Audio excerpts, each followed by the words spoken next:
Ngo gye tuli mu kunoonyerezaako nga poliisi ino gyabaddewo masekkati g'ennaku nga 2 n'olunaku olwajjo, era nga 2 tulina omusango gwe twatandika okunoonyerezaako ogw'abaana abaasangibwa mu nnyumba emu mu bitundu by'e Wakiso. Abaana bano baali 9 era nga bali mu myaka 3 ku 16, era nga eyali abalina oba yali abalabirira amanyiddwa nga Tayiwa Mubaraka tiyagezaako kutuwa bikwata ku bazadde b'abano abaana na bukya bwe baatuuka mu nnyumba eyo mwe baali babeera. Sikyatwetula okulowooza nti baali bakukusibwa, era jaguddwako emisango egy'okutereeza okuba nti abadde akukusa abaana bano ng'ali ku poliisi yaffe e Wakiso. Basobola okukwataganya n'omuntu alabirira abaana oba alina obuvunaanyizibwa okulabirira abaana mu bitundu ebyenjawulo wa gavumenti gwe bayita probation officer, era essaawa zino yalina obuvunaanyizibwa ku baana abo, nga ebimu ku byo kwe kubanoonyeza bwe bayinza okuba nti no bafuna obuddamu, awo tugenda mu maaso n'okunoonya abazadde baabwe. Waliwo era omwana wa myaka 10 ye Sawa George agambibwa okuba nti no yabbidde mu mazzi oba mu swimming pool wali ku Hill Preparatory School e Naggulu bwe baali bamuyigiriza okuwuga. Kunoonyereza kukyagenda mu maaso okumanya yali abalinako obuvunaanyizibwa yalagajjalira omwana ono n'afa oba nedda. Byonna binaaba bitegeerekese tujja tubategeeza, naye ng'omubiri gwe gwatwalibwa mu ggwanika bwe tugenda mu maaso n'okunoonyereza. Poliisi yaffe y'ekatwe erina omuliro gw'enoonyerezaako ono nga gwaliwo ng'ennaku z'omwezi 4 mu bitundu bya Kinyoro mu Katwe Parish wano mu Makindi Division. Omuliro guno gwayokya amaka g'abantu 10 era abasinga baafiirwa ebintu byabwe awo mu Katwe Kinyoro, bibalibwamu ssente eziwerako, naye ne gulumya abakyala 2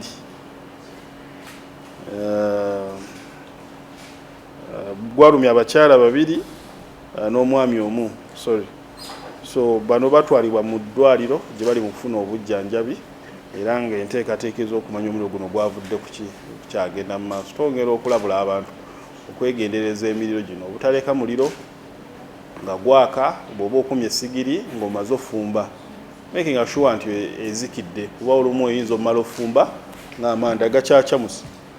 So bw'oba omaze okufumba zikiza essigiri. Amasannyalaze funa wayaring okuva mu bakugu okwewala ebintu omuliro oguyinza okuva ku masannyalaze okuba. Tulina n'omuvubuka between the 2nd and the 5th. At Wakiso police station, we registered a case of aggravated trafficking in children. This followed the rescue of 9 children aged between 3 and 16 years from a house in Kona Village, Wakiso district. We also managed to arrest 1 suspect, Tayiwa Mubaraka alias Scott, after he failed to provide satisfactory information regarding the children's parents or legal guardians. The children have since been placed under the care of Wakiso District Probation Office as efforts continue to trace their families. On the 3rd, our police at Ginger Road commenced investigations into the drowning of Sawa George, a 10-year-old special needs pupil at Hill Preparatory School in Naggulu. The incident occurred during a swimming lesson at the swimming pool. The body was conveyed to City Mortuary Mulago.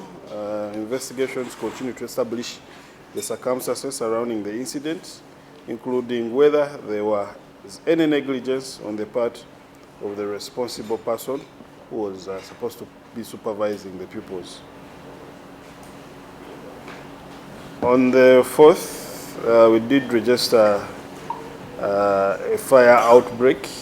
This is after our Directorate of Fire Prevention and Rescue Services responded to a major fire outbreak in Chinyoro Zone, Katwe Parish, Makindi Division.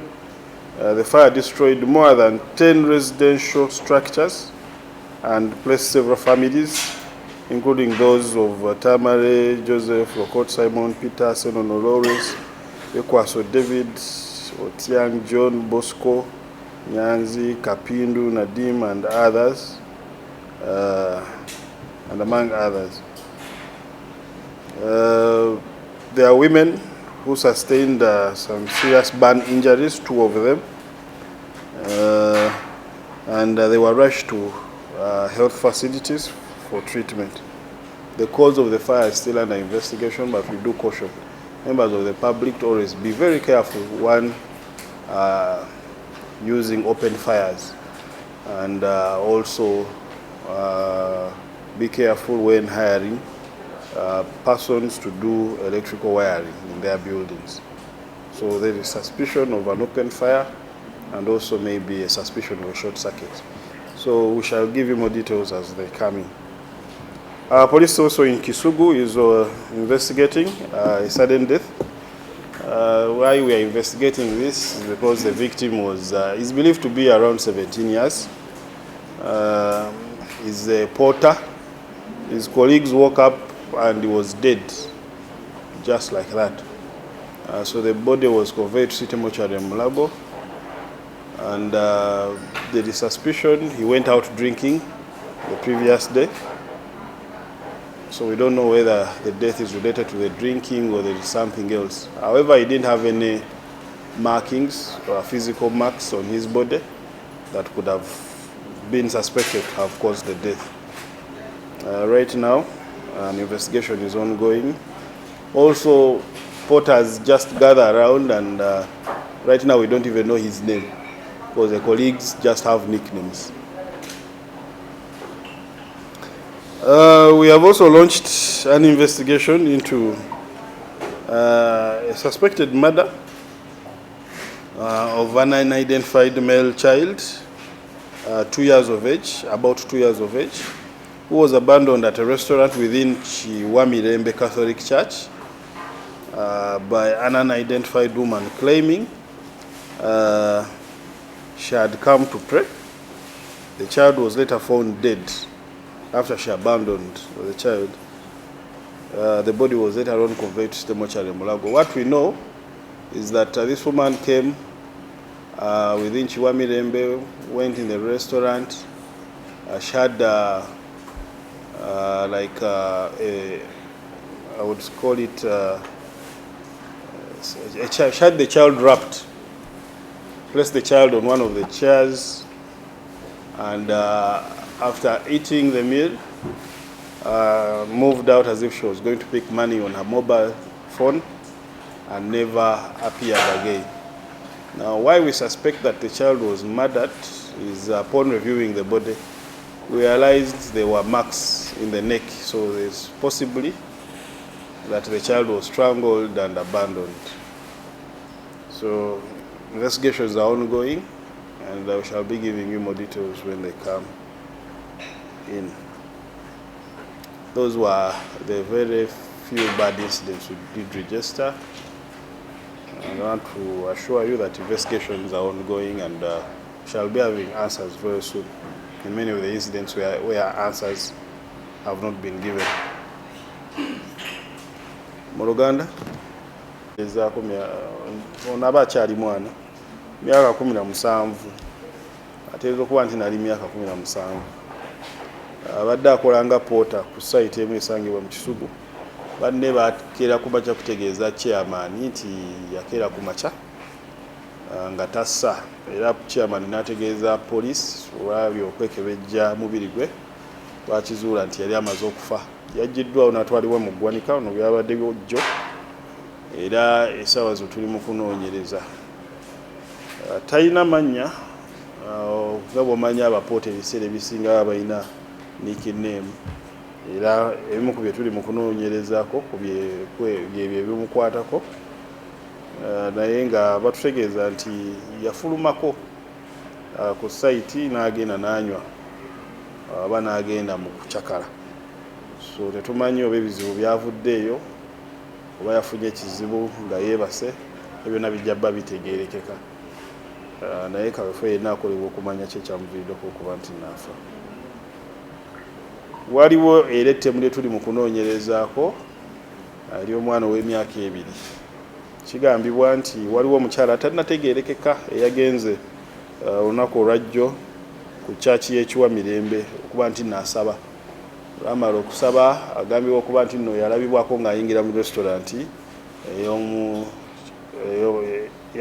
ya kyaki ya Kiwa Mirembe, era nga yalabibwako n'omwana gwe yali atuuzizza ku ntebe, yali amubisse oba oli awo amulabye ayinza olowooza omwana yali yeebase. Yamala okulya n'afuluma okuba nti yajja ssente ku mobile money teyadda. Ababadde basavinga abantu mu restaurant eyo olwagenza okwekebera ku mwana gwe yalese bakizula nti yabadde takyali mulamu. Okutegeezaako ab'ebyokwerinda ne tujja naffe ne tukizuula nti omwana ono mufu. Ekituleetedde okukirowooza nti ttemu kyekyokuba nti yasangiddwako ne maaka wano ku Bulago. Abakuguze balowooza nti omwana ono ateebereza okuba nti nno ekyamuviiriddeko okufa okuba nti yatugiddwa. Naye alipoota okuva mu bakugu wali e Mulago naye gyabba ekakasa ebyo. Naye ng'essaawa zino tuli mu kunoonyereza ku ttemu era tunoonya omukyalo eyazze n'omwana n'amusuula ku kyaki. Ebisingako awo tujja bba tubibategeeza ng'okunoonyereza kulina kyekunaaba kizudde ekyenjawulo.